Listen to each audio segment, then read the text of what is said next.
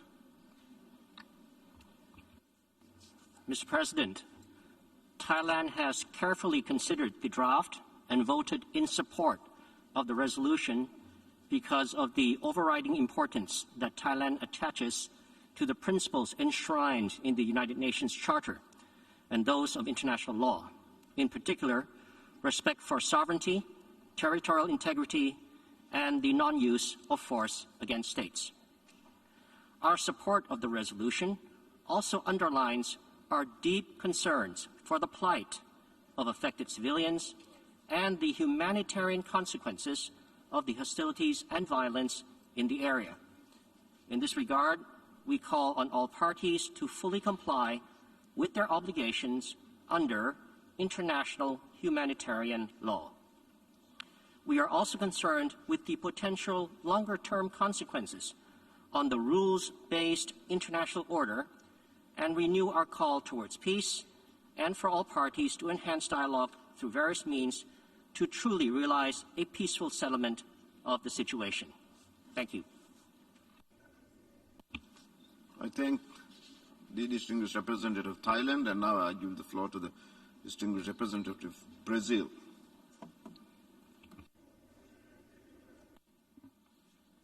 Mr. President, we recognize the exceptional circumstances we are all facing, and we share the conviction that the General Assembly could not remain silent.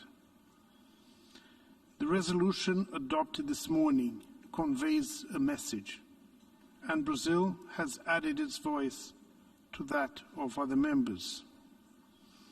The adoption of this resolution by the General Assembly shows the unwavering commitment of the international community to upholding the core principles upon which the UN is built. We are appreciative of the attention given in different paragraphs of the text to the critical need to monitor and alleviate the humanitarian situation on the ground.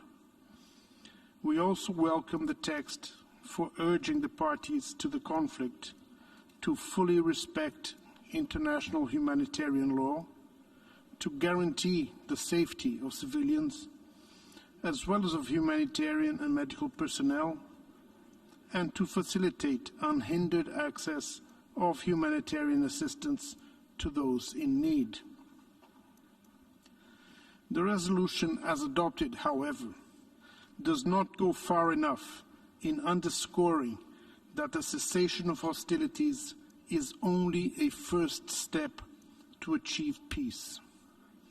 Sustainable peace needs additional steps. In this respect, it is regrettable that the supportive role of the United Nations, that the United Nations can and should play, has been left by the wayside in the eagerness to point fingers. Yes, the resolution is a call for peace by the international community, but peace requires more than the silence of guns and the withdrawal of troops. The path to peace requires comprehensive work on the security concerns of the parties. The only precondition should be an immediate ceasefire.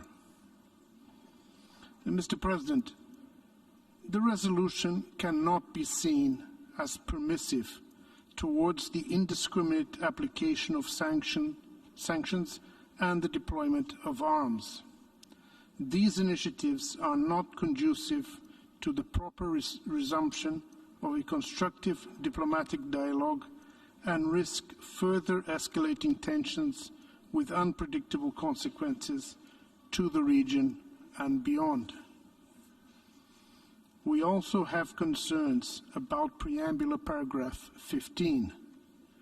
It is not constructive at this moment fraught with danger in this particular resolution to comment on military measures adopted by any specific nuclear power, be it the Russian Federation or the members of NATO. Once effective negotiations do get started, all the parties must show true flexibility and spirit of compromise. Lasting solutions can only be achieved at the negotiating table through committed dialogue. Brazil continues to urge all actors to de-escalate and to renew efforts in favor of a negotiated diplomatic agreement between Ukraine and Russia that contributes to the establishment of the security and the stability of the region. We stand ready to resolutely work in favor of peace in the discussions in this Assembly, in the Security Council, and in other fora. I thank you, Mr. President. I thank the distinguished representative of Brazil. I give the floor to the distinguished representative of the United Arab Emirates. Thank you, Mr. President. This emergency special session comes as the conflict in Ukraine has reached a dangerous inflection point. The international community is alarmed by developments on the ground, and this is the clear message of today's resounding vote. The humanitarian situation is worsening by the day. We have seen reports of rapidly growing civilian casualties and massive displacement, the extent of which Europe has not experienced in decades. The UAE is deeply concerned by these developments. Our collective responsibility must, however, be towards exhausting all efforts and using all diplomatic channels to prevent a further deterioration of the humanitarian situation. We remain firm in that belief more than ever before. Yesterday, the UAE pledged $5 million in response to the UN's humanitarian flash appeal. We know that in the days, weeks, and months ahead, more must be done. The credibility of this organization, born out of the ashes of World War II, rests on its universal representation and its effectiveness in applying the principles that we all uphold. However, as this conflict has revealed, the clear and full voice of the United Nations has only grown harder to summon because it is not equally applied. Despite deepening divisions, now is time to take a step back, identify diplomatic off-ramps, and engage constructively to end this conflict. It is also a time to summon our reserves of wisdom and experience to guide the way forward. Global solidarity means doing more than focusing on conflicts in some parts of the world while ignoring others. We need to shift our mindset from conflict management to conflict resolution. Our collective security depends on it. Let this crisis be the wake-up call. The future of this organization may rest on that. We all need to galvanize UN efforts to promote the dialogue, work towards an end to the hostilities, and address the humanitarian situation for those most desperately in need. The UAE recognizes the need to meet this moment with renewed diplomacy and leadership, and put the needs of the people on the ground at the center of our efforts. The avenues for dialogue must, however, remain open more urgently than ever before, and we must pursue them together. Mr. President, right now we recognize that this resolution adopted here today is a necessary signal of where we need to be going. Resigning ourselves to a cycle of perpetual violence and sanctions that only adds to the suffering of civilians diminishes us all. We voted for this resolution, and we join with member states in making this appeal to peace, a just peace that endures by recognizing the legitimate concerns of all parties and also abides by the UN's charters of principles and independence and sovereignty and territorial integrity. This resolution, however, as others have said, is not enough for a sustainable peace. Resolution of this conflict requires dialogue and effective diplomacy. This text represents the determination of member states to respond to the conflict today in Ukraine. That is the call that rings clearly from this meeting. We must now turn to finding ways to bring about its peaceful resolution with full respect for and commitment to real and engaged diplomacy. Thank you. I thank the distinguished representative of the United Arab Emirates, and now I give the floor to the distinguished representative of India.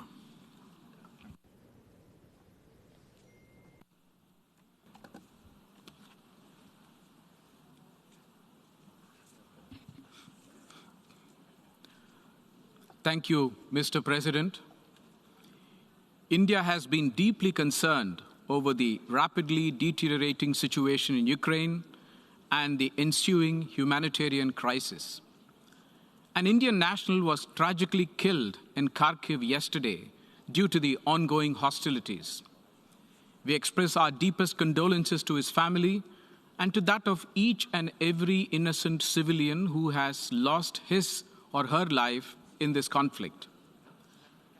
We demand safe and uninterrupted passage for all Indian nationals, including our students who are still stranded in Ukraine, particularly from Kharkiv and other cities in the conflict zones. Many member states share this concern. We have reiterated this demand to both the Russian Federation and Ukraine. This remains our foremost priority. Ensuring the well-being and safety of our citizens is the basic duty of every government. We have therefore instituted special flights to bring back Indians home from conflict zones. My government has deployed senior ministers as special envoys to countries neighboring Ukraine to facilitate evacuation. We thank all neighboring countries of Ukraine for opening their borders and extending all facilities to our embassies at this time. India has already dispatched humanitarian assistance to Ukraine. This includes medicines, medical equipment, and other relief material. We are sending more such tranches in the coming days. India supports the international community's call for an immediate ceasefire. We also support safe humanitarian access to conflict zones. We remain firm in our conviction that differences can only be resolved through dialogue and diplomacy. Prime Minister Modi has unequivocally conveyed this in his discussions with world leaders, including of the Russian Federation and Ukraine. He underscored the urgent imperative for humanitarian access and movement of stranded civilians. We therefore sincerely hope that the second round of talks between the Russian Federation and Ukraine will lead to a positive outcome. India urges that all member states demonstrate their commitment to the principles of the UN Charter, to international law, and respect of sovereignty and territorial integrity of all states. Keeping in view the totality of the evolving situation, India decided to abstain. I thank you, Mr. President. I thank the distinguished representative of India. I now give the floor to the distinguished representative of Bahrain. شكرا سيد الرئيس. لقد صوتت بلادي Thank you, President. لصالح القرار المتضمن في الوثيقة We voted in favor A/ES-11/L1 انطلاقا من إيمانها الثابت بمبادئ ميثاق الأمم المتحدة والقانون الدولي لا سيما مبادئ حسن الجوار وحل النزاعات بالطرق السلمية واحترام السيادة والاستقلال والسلامة الإقليمية لجميع الدول. وتؤكد مملكة البحرين على دعمها لكافة الجهود الرامية إلى وقف العمليات العسكرية واللجوء إلى الحوار والوسائل الدبلوماسية. وشكرا سيد الرئيس. And use all diplomatic means necessary to achieve peace. Thank you, President. I thank the distinguished representative of Bahrain, and now I give the floor to the distinguished representative of Eritrea.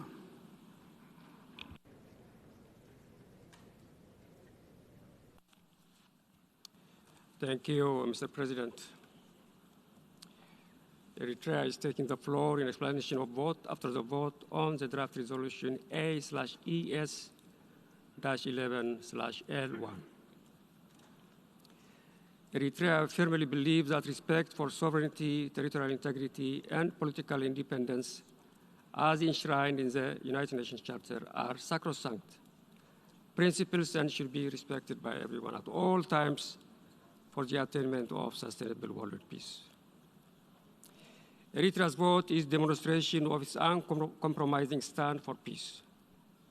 Its position is against internationalizing, incessant rhetoric, and imposition of unilateral sanctions, which regrettably further polarize international relations and escalate the situation with enormous implications for civilians. Instead, we have consistently opted for world regions to be given the needed space and solidarity to address political problems. The situation between Russia and Ukraine raises serious concern with political, economic, and security ramifications for Europe and the rest of the world. It requires immediate resolution by giving more chance to diplomacy. We hope that the ongoing talks between the two parties on the Belarusian border yields a quick and acceptable agreement to stop the war and pave a foundation for peace in the region. Eritrea opposes all forms of unilateral sanctions as illegal and counterproductive. Eritrea, the country that has been subjected to such measures by the West for 2 decades, including new sets of unilateral measures, understands that sanctions do not resolve problems of peace and security. On the contrary, they only hurt innocent people and undermine the road to peace. It will be remiss if I don't address disturbing reports that African citizens living in Ukraine are facing difficulties to cross the borders. We call on all countries to facilitate safe passage to people fleeing for safety regardless of their racial identity. Let me conclude, Mr. President, by reiterating that, that Eritrea would like to see that the windows for diplomacy remain open. We are confident of the ability of the parties to resolve their differences and reach an outcome that meets the interests and concern of all. We hope that the international community constructively supports the parties in their search for sustainable peace. I thank you, Mr. President. I thank the distinguished representative of Eritrea, and now I give the floor to the distinguished representative of Islamic Republic of Iran. Bismillah ar-Rahman ar-Rahim. Mr. President, the Islamic Republic of Iran is following the ongoing conflict between Russia and Ukraine with grave concern. we reiterate our principled position regarding the need for peaceful settlement of disputes in accordance with international law and underline the need for full respect by all parties for the well-established provisions of the United Nations Charter, international law, including international humanitarian law.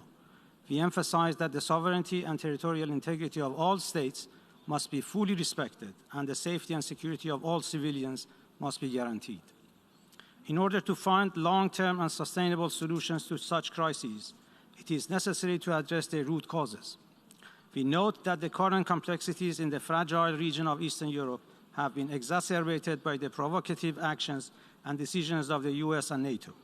The security concerns of Russia must be respected. Wars and destructions inflicted on civilian lives and infrastructures are not acceptable, wherever they occur. The Islamic Republic of Iran calls for urgent cessation of hostilities and the escalation of tensions in the current conflict.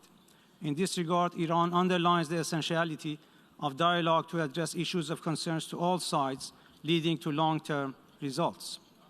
The UN must always avoid double standards, particularly when it's considering issues related to the maintenance of international peace and security. It is unfortunate to note that the UN, in particular the Security Council, has at times neglected this principle, which has undermined its credibility. A case in point is the Security Council's handling of the conflict in Yemen. Mr. President, we believe that the text of the resolution before the General Assembly lacks impartiality and realistic mechanisms for resolving the crisis through peaceful means. Furthermore, not all member states of the UN were given the opportunity to engage in negotiations on the text of the resolution. It should be emphasized that the General Assembly is not in a position to determine the existence of an act of aggression because, in addition to Article 39 of the Charter, GA Resolution 3314 of 14 December 1974 calls on the Security Council to determine the existence of an act of aggression. Moreover, convening the emergency special session based on the General Assembly Resolution 377A shall not be considered as the end of the dialogue. My government continues to call for a comprehensive, peaceful and sustained resolution to the current conflict, including an immediate ceasefire and a start of the dialogue, as well as provision of humanitarian assistance to the people in need. For the above-mentioned reasons, my delegation abstained from voting on the resolution. I thank you, Mr. President. I thank the distinguished representative of the Islamic Republic of Iran, and now I give the floor to the distinguished representative of Egypt. شكرا سيد الرئيس. تود مصر أن تؤكد على النقاط التالية اتصالا بالقرار الذي تم اعتماده للتو وصوتت مصر لصالحه انطلاقا من إيمانها الراسخ بقواعد القانون الدولي ومبادئ ومقاصد ميثاق الأمم المتحدة. واحد، إن البحث عن حل سياسي سريع لإنهاء الأزمة عبر الحوار وبالطرق السلمية ومن خلال دبلوماسية نشطة يجب أن يظل نصب أعيننا جميعا والهدف الأساسي للمجتمع الدولي بأسره في التعامل مع الأزمة الراهنة، ومن ثم يتعين إتاحة الحيز السياسي الكفيل بتحقيق ذلك الهدف الأساسي. 2.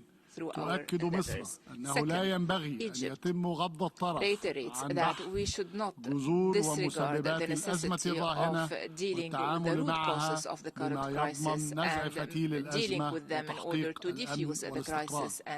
3. ترفض مصر منهج توظيف العقوبات الاقتصادية خارج إطار آليات النظام الدولي متعدد الأطراف من منطلق التجارب السابقة والتي كان لها آثارها الإنسانية السلبية البالغة وما أفضت إليه من تفاقم معاناة المدنيين طوال العقود الماضية. 4. من الواجب أن تتحلى كل الأطراف بالمسؤولية الواجبة لضمان تدفق المساعدات الإنسانية لكل محتاج دون أي تمييز، مع كفالة مرور المقيمين الأجانب بانسيابية عبر الحدود، حيث وردت بعض التقارير عن معاملات تمييزية. 5. تجدد مصر التحذير من مغبة الآثار الاقتصادية والاجتماعية للأزمة الراهنة على الاقتصاد العالمي برمته، والذي ما زال يعاني من تداعيات الجائحة، ولعل الاضطراب المتزايد في سلاسل الإمداد وحركة الطيران الدولي لأبلغ دليل على ذلك. إن فاعلية ومصداقية قدرة آليات العمل الدولي متعدد الأطراف في مواجهة التحديات والأزمات المتلاحقة إنما يعتمد على تناول كافة الأزمات الدولية وفقا لمعايير واحدة وثابتة متسقة مع مبادئ الميثاق ومقاصده دون أن تمر عقود يتم خلالها تكريس الأمر الواقع والمعاناة الإنسانية. Sufferings for decades, and thank you. I thank the distinguished representative of Egypt, and now I give the floor to the distinguished representative of Algeria. Thank you, Mr. President. I would like to deliver the explanation of vote of my country, Algeria. في الوقت الذي يتابع فيه بلاد الجزائر وبقلق بالغ تطور الأوضاع الخطيرة الراهنة والمتصاعدة في أوكرانيا، يود وفد بلادي التأكيد مجددا تمسك الجزائر الثابت بمبادئ ومقاصد ميثاق الأمم المتحدة التي يتعين أن تبقى أساس القانون الدولي وحجر الزاوية في العلاقات الدولية، لا سيما تلك المتعلقة باحترام استقلال الدول وسيادتها وسلامة أراضيها طبقا للشرعية الدولية وحق الشعوب في تقرير مصيرها. وانطلاقا من مواقفها المبدئية فيما يتعلق بتعزيز النظام متعدد الأطراف والحفاظ عليه وتماشيا مع التزامها بتطوير العلاقات الودية بين الدول على أساس التعايش السلمي والتسوية السلمية للنزاعات والاحترام المتبادل للالتزامات الدولية والضمانات الأمنية، لا يمكن لبلاد الجزائر إلا الانضمام إلى كافة الجهود والدعوات الدبلوماسية الهادفة إلى تخفيف حدة التوترات الحالية وانتهاج فضائل الحوار من أجل إذكاء العيش معا في سلام بين الدول حفاظا على السلم والأمن الدوليين. Thank you, Mr. President. Thank you, Mr. President. I thank the distinguished representative of Algeria, and now I give the floor to the distinguished representative of United Republic of Tanzania.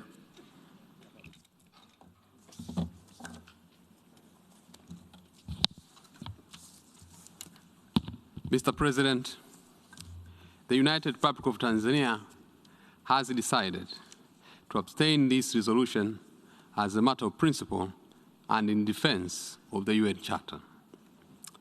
Fundamentally, this decision resulted from our inability to amend or make reservations to some provisions in the resolution.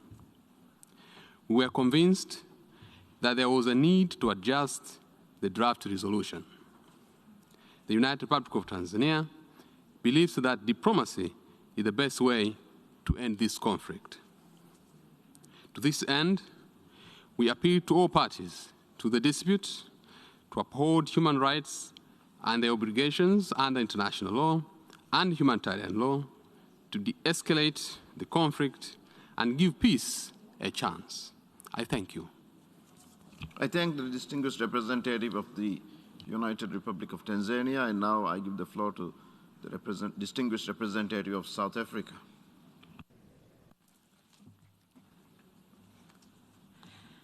Thank you, Mr. President, and we thank you for giving us the opportunity to take the floor to elaborate on South Africa's decision to abstain on today's resolution. Mr. President, let me reiterate our position expressed during the discussions of the emergency special session over the last few days. Firstly, by highlighting that South Africa remains deeply concerned by the escalation of conflict in Ukraine and the regional and international socio-economic implications.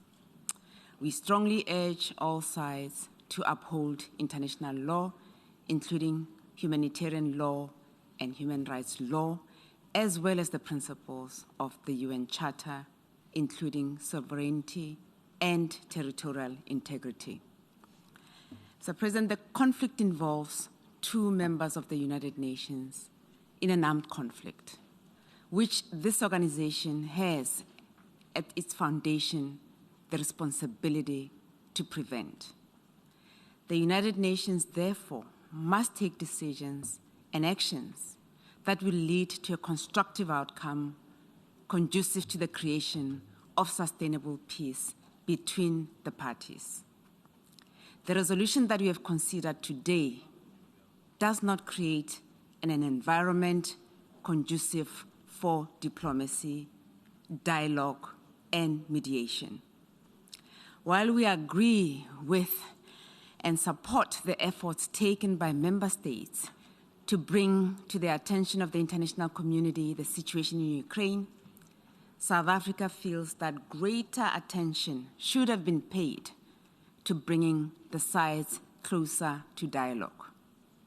For South Africa, the text in its current form could drive a deeper wedge between the parties rather than contributing to a resolution of conflict. The resolution should have welcomed the commencement of negotiations between the parties. Additionally, the role of the Security Council, as well as the good offices of the UN Secretary General, could have been given more prominence in the resolution. It is understood that one of the root causes of conflict is related to the security concerns of the parties. This should have been addressed in the resolution. Even though this emergency special session of the General Assembly is being held after the failure of the Security Council to address the matter, we believe that the Security Council should still be urged to play its role as mandated by the Charter to maintain international peace and security. South Africa believes that the UN, especially in the context of emergency special sessions, whose nature and significance speak to the gravity of the issues we bring before the international community, should be used as a platform to build bridges, address the divergence of views, provide recommendation and support for the parties to engage with a spirit of compromise, while de-escalating tensions, committing to the cessation of hostilities, and building trust and confidence. Unfortunately, the text before us did not do that. South Africa will have also preferred an open and transparent process to negotiate the resolution today. This would have allowed all of us, as equal members of the Assembly, to present our views and ideally reach a level of understanding before the text was tabled. As member states of the organization committed to global peace and development, we must continue to work together to promote peace. Gestures that merely create the impression of promoting peace without meaningful action will not assist. I thank you, Mr. President. I thank the distinguished representative of South Africa, and now I give the floor to the distinguished representative of Lebanon.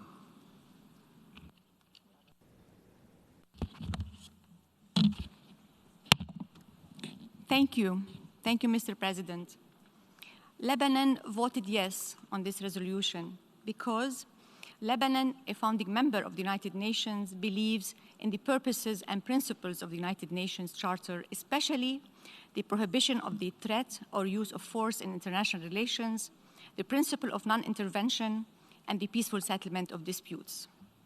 Mr. President, these are not merely slogans for Lebanon. We lived through invasions, occupation, intervention in Lebanon's internal affairs, and experienced devastation, loss, and pain that we are still enduring its consequences today. That's why our decision today was not taken lightly. We know what happens in wars. But we also know that wars happen not only when people fail to prevent them, but most importantly, when the voices of war drown the cries for peace.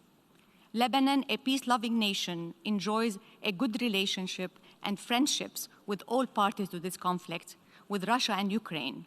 And in this spirit, we call on everybody to go back to the logic of peace. Mr. President, yesterday, a European colleague told me he has never lived through war. I was happy for him. I lived through at least 2 invasions, a civil war, multiple assassinations, and explosions. That's why, Mr. President, I don't want anybody to live in what we lived through. It's time for diplomacy, for dialogue, and a peaceful resolution of this conflict. I hope that all my colleagues here in this GA hall will put the same energy and commitment that was put to make this vote and its result a reality, to start working for a peaceful resolution that takes both sides' concerns and interests into consideration, so the world will step away from this abyss of war. Mr. President, the preamble of the United Nations Charter tells us, quote, to unite our strength to maintain international peace and security. Now we need this unity. Unity for peace. The United Nations is well positioned to step up and step in to make this peace a reality. Now we need to stop the escalation in words and deeds and help both sides to take the path of peace for the sake, not only the 2 sides, but for the sake of our world. Mr. President, we in the Middle East are very concerned about this war because of its impact on Europe, but also because we know from experience what happens in Europe does not stay in Europe. That the last 2 world wars left deep scars in our part of the world, obliterated countries and hopes, and we are still living its aftermath today. I hope, Mr. President, we all learn the lessons of the last wars, and I hope that from this moment we start working only for peace, peace in our time, peace in all time, as a former president of the United States said. Mr. President, I agree with Albert Camus in his speech upon receiving the Nobel Peace Prize in Literature in 1957, that probably, and this is a quote, every generation sees itself as charged with remaking the world. Mine, however, knows that it will not remake the world, but its task is perhaps even greater, for it consists in keeping the world from destroying itself. This is the same responsibility bestowed on us as the Charter instructed us to save succeeding generations from the scourge of war. I thank you, Mr. President.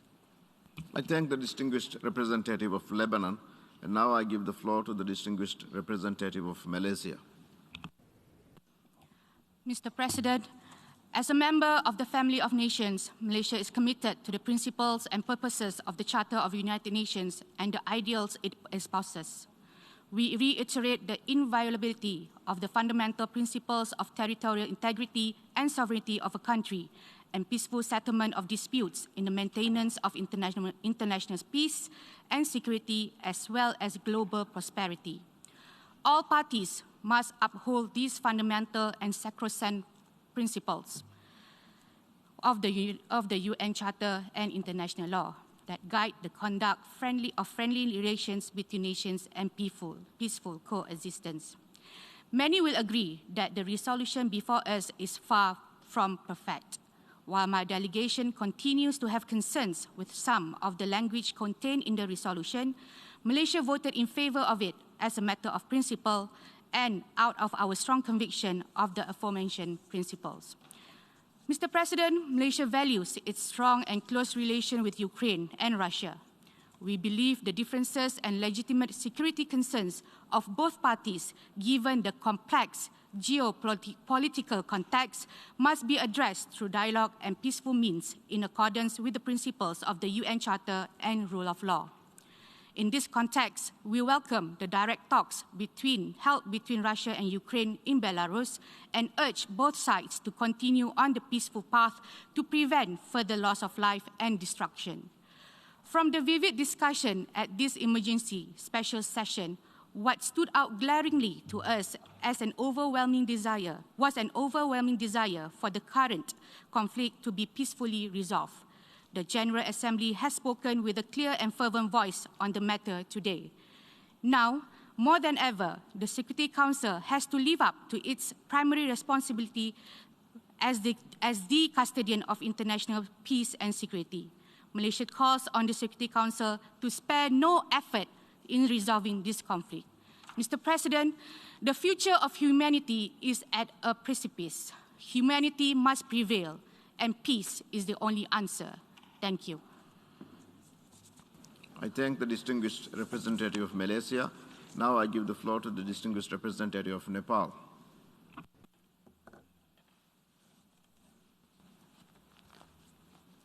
Mr. President, Mr. Secretary General, my delegation is distressed by the ongoing violence and conflict in Ukraine. Conflict anywhere inflicts stress everywhere. Nepal is a peace-loving country, as its soil is consecrated by the birth of Lord Buddha, an apostle of peace.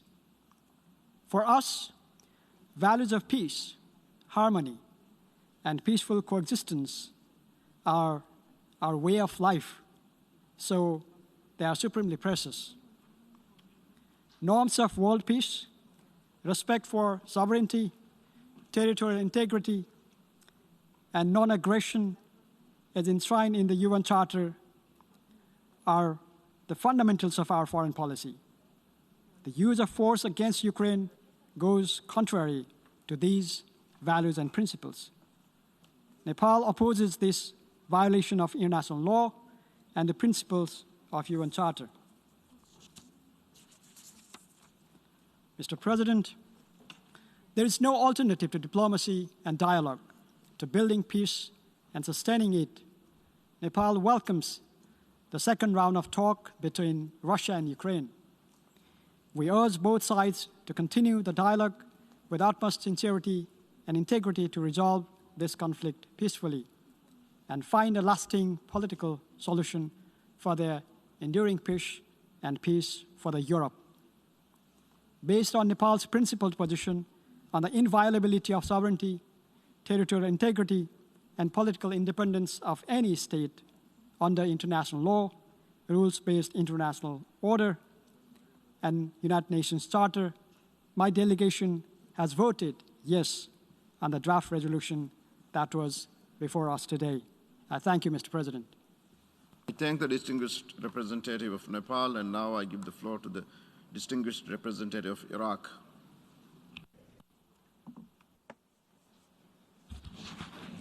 شكرا سيد الرئيس. Thank you, Mr. President. طلبنا المشاركة في إبداء تعليل إعلان التصويت We have requested the floor to justify our vote. صوت العراق بالإمتناع على القرار المعتمد أمامنا هذا اليوم in this vote والمرقم on resolution A/ES-11/L1.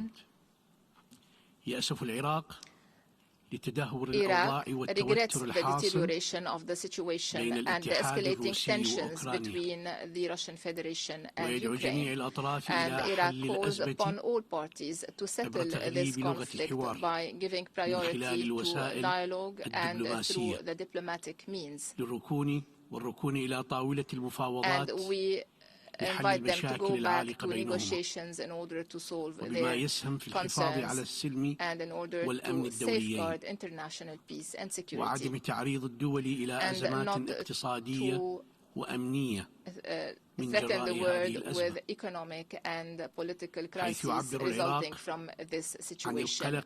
Iraq expresses its grave concern over the possibility for the terrorists of exploiting this crisis and the expected division in the international community. This would hinder the international efforts and our joint endeavors aiming at preventing terrorism and violent extremism. Iraq has decided to abstain because of our historical background in Iraq and because of our sufferings resulting from the continuing wars against our peoples.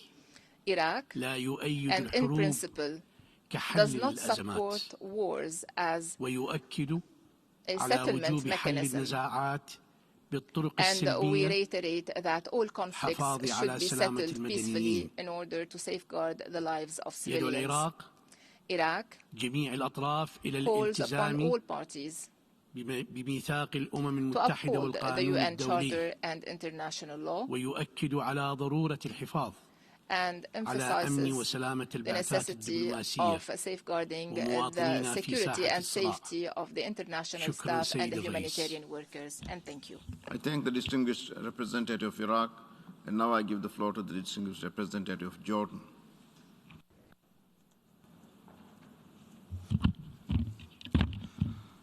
شكرا السيد الرئيس. Thank you, Mr. لقد صوت الأردن لصالح مشروع القرار الذي تم اعتماده الآن تأكيدا على سيادة الدول وسلامتها الإقليمية واستقلالها السياسي وعلى محورية تحريم استخدام القوة في العلاقات الدولية وبما يخالف أحكام القانون الدولي وميثاق الأمم المتحدة. يأمل الأردن أن يتم العمل على نزع فتيل النزاع والوصول إلى tensions in order to reach a peaceful settlement of this conflict, and that both parties will sit together on the negotiation table in order to reach such a peaceful settlement. We also hope that international efforts will be intensified on both the political and diplomatic levels to assist the parties to end this crisis, and in order to avoid the dire consequences that have risen and could arise out of this conflict. And we would like to reiterate that all parties, and I insist all parties, should respect the international humanitarian law, human rights, and the international refuge law without any discrimination. To conclude, Jordan would like to remind of the necessity of respecting the international law provisions and the UN Charter, whereas force should not be used against other countries and peoples, and should not be used against the right to self-determination, and that a single standard should be implemented regardless of the region concerned and without any discrimination in implementing international criteria and standards. And we hope that this would lead to an effective dialogue inside the organization in order to implement this approach and to assess the current approach and to reach our common goal. Thank you, Mr. President. I thank the distinguished representative of Jordan. We have heard the last speaker in explanations of vote after the vote. We will now hear statements after the adoption of the resolution. And now I give the floor to the distinguished representative of the European Union. Mr. President, Mr. Secretary General, dear colleagues, last week the UN Security Council was prevented to act against Russia's unprovoked and unjustified military aggression on Ukraine because of one isolated vote, that of the Russian Federation. Immediately after that, we initiated work to ensure that this body, where the countries of the world can all speak up, lives up to its responsibility. Over the past few days, the European Union has worked hand in hand with Ukraine and countries from all parts of the world to prepare the resolution just adopted. We thank all countries that have supported it. The decision is clear. The world has spoken. The Russian government must immediately stop the aggression, withdraw its troops, and abide by the rules of the UN Charter that applies to all equally. Over the past days, the brutality of Russia's invasion, with the complicity of Belarus, has reached unimaginable levels, with indiscriminate attacks against Ukrainian cities causing death and destruction among civilians in complete disregard of international law.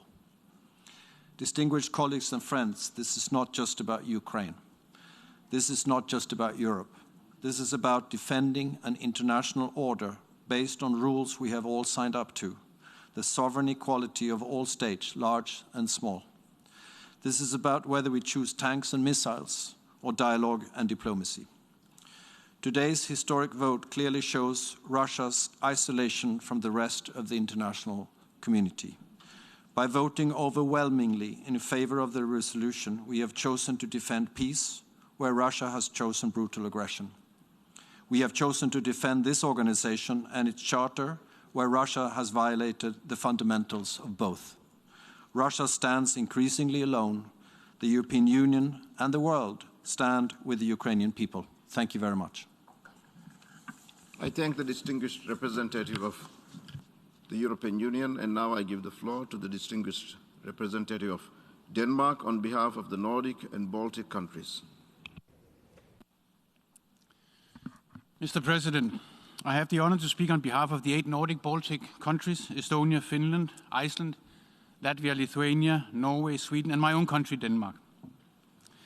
Mr. President, from all corners of the world we have come together to send a resounding yes to uphold international law and the UN Charter, a resounding yes to the principle of the sovereign equality of all UN member states, a resounding yes to the need to respect the territorial integrity, sovereignty, and political independence of all UN member states, a resounding message to Ukraine and all Ukrainians. In the words of a colleague who spoke yesterday, you are not alone. We stand with you today, tomorrow, and until peace prevails and Ukraine's sovereignty, independence, and territorial integrity are fully restored and respected. We have also sent a clear message to Russia and to Belarus. Stop the aggression now. Full stop. What you are doing is unacceptable. It is wrong. Your unprovoked aggression against Ukraine is a violation of the core principles that you signed up to when you laid the foundation of this very organization, of this community of nations. Your invasion of Ukraine deserves our strongest condemnation. You will be held accountable, and every legal avenue available must and will be used to hold the aggressor to account. You must stop the war immediately. You must return your troops to Russia. You must return to the path of peace, of genuine dialogue. It is not too late to stop. It is not too late to reverse the course. It is not too late for you to return to this community where we believe, with all our faults and imperfections, in the principle of the sovereign equality of all. Mr. President, we are deeply concerned by the grave unfolding humanitarian crisis. We demand that all parties fully comply with their obligations under international humanitarian law and human rights law, protect civilians and critical civilian infrastructure, and ensure the safe, rapid, and unhindered humanitarian access and passage. Humanitarian and medical personnel, as well as hospitals and other medical facilities, must be protected. Mr. President, thousands of civilians have been killed, more have been injured, and close to 1 million innocent civilians have been forced to flee across borders. Even more have been internally displaced inside Ukraine. They are in need of help and assistance, without delay, without hindrance and preconditions. And we take this opportunity to salute and express our deepest respect, appreciation, and admiration for the generous assistance and protection that Ukraine's neighbors have shown to all those fleeing the conflict, men, women, and children from all corners of the world. Once again, we conclude by echoing the words of a peaceful protester who had written on her sign, "If Russia stops fighting, there will be no more war. If Ukrainians stop fighting, there will be no more Ukraine." I thank you.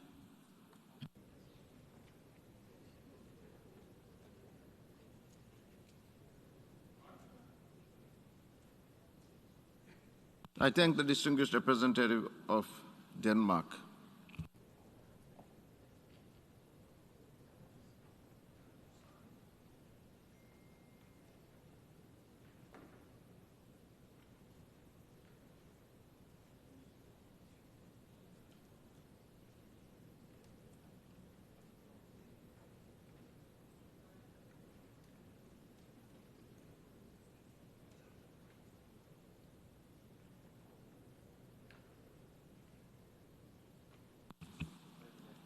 I now give the floor to the distinguished representative of Turkey. Thank you, Mr. President.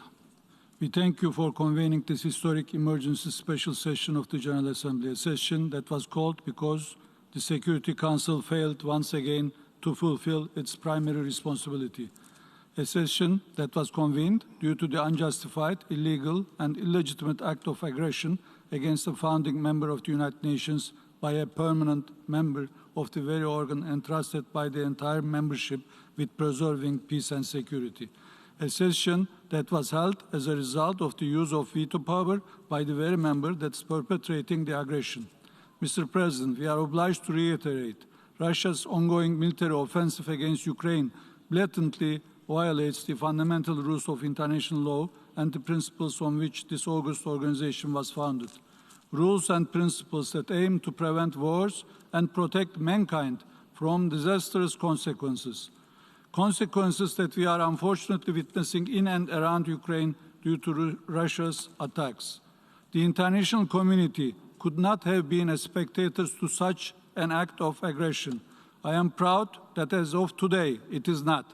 With today's resolution, the United Nations emphasizes loud and clear that it stands against egregious violations of the independence, sovereignty, territorial integrity, and political unity of fellow member states.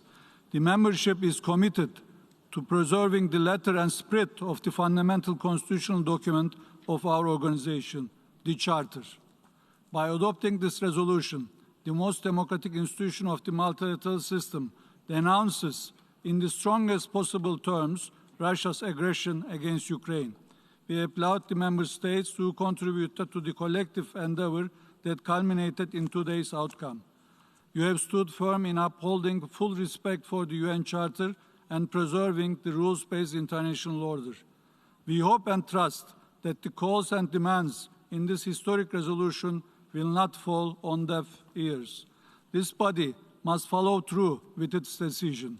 Once again, we call on Russia to hear the demands of the global community and heed its own people's pleas to stop its military operations, withdraw all its forces from Ukraine, reverse its decision regarding the areas of Donetsk and Luhansk regions of Ukraine and its annexation of Crimea, and return to diplomacy and dialogue without delay. We also reiterate our call for an immediate humanitarian pause. The peoples of the world hold their breath and wait with hope to see the march to the precipice halt. It is still not too late to go back to the negotiating table with serious engagement. Mr. President, as a neighbor and friend of both the Russian and the Ukrainian people, Turkey stands ready to facilitate the peaceful settlement of the conflict. Thank you, Mr. President. I thank the distinguished representative of Turkey. We still have 9 more countries member states who wish to speak. Therefore, we have heard the last speaker in statements after adoption. For this meeting, we shall hear the remaining speakers this afternoon in this hall at 3 p.m. The meeting is